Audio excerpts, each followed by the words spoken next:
விருதுநகர் மாவட்டம் சிவகாசியில் வீட்டில் வைத்து பிரசவம் பார்த்த அசாம் மாநில தம்பதி வீட்டில் நடந்த பிரசவத்தை மறைக்க முயற்சித்த கிராம சுகாதார செவிலியரை சஸ்பெண்ட் செய்ய பரிந்துரை செய்து சுகாதாரத்துறை இயக்குநர் நடவடிக்கை.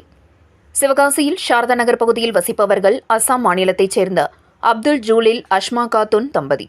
சிவகாசியில் உள்ள பிரபல தனியார் தீப்பெட்டி ஆலையில் கூலி வேலை பார்த்து வரும் இவர்களுக்கு ஏற்கனவே 9 வயது, 7 வயது, 5 வயது, 3 வயதில் 4 குழந்தைகள் உள்ள நிலையில் 5வது முறையாக அஷ்மா காத்துன் கர்ப்பமானார்.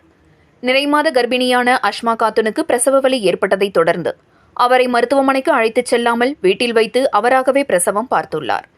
அவர்களுக்கு 5வதாக பெண் குழந்தை பிறந்துள்ளது. இதுகுறித்து அதிர்ச்சியடைந்த அக்கம்பக்கத்தினர் உடனடியாக சுகாதாரத்துறையினருக்கு தகவல் தெரிவித்தனர். அங்கு வந்த காக்காங்குளம் பகுதி கிராம சுகாதார செவிலியர் கிரேஸ் வீட்டில் வைத்து பிரசவம் நடந்ததை உயர் அதிகாரிகளுக்கு தகவல் தெரிவிக்காமல் தாய் சேய் இருவரையும் ஆட்டோவில் புதுப்பட்டி அரசு ஆரம்ப சுகாதார நிலையத்திற்கு அழைத்துச் சென்று அங்கு வைத்து பிரசவம் நடந்தது போல் உயர் அதிகாரிகளுக்கு தகவல் தெரிவித்துள்ளார். அங்கு இருவருக்கும் முதலுதவி சிகிச்சை அளிக்கப்பட்டு தாய் மற்றும் குழந்தை தற்போது சிவகாசி அரசு மருத்துவமனையில் மேல் சிகிச்சைக்கு அனுமதிக்கப்பட்டு அங்கு சிகிச்சை அளிக்கப்பட்டு வருகிறது.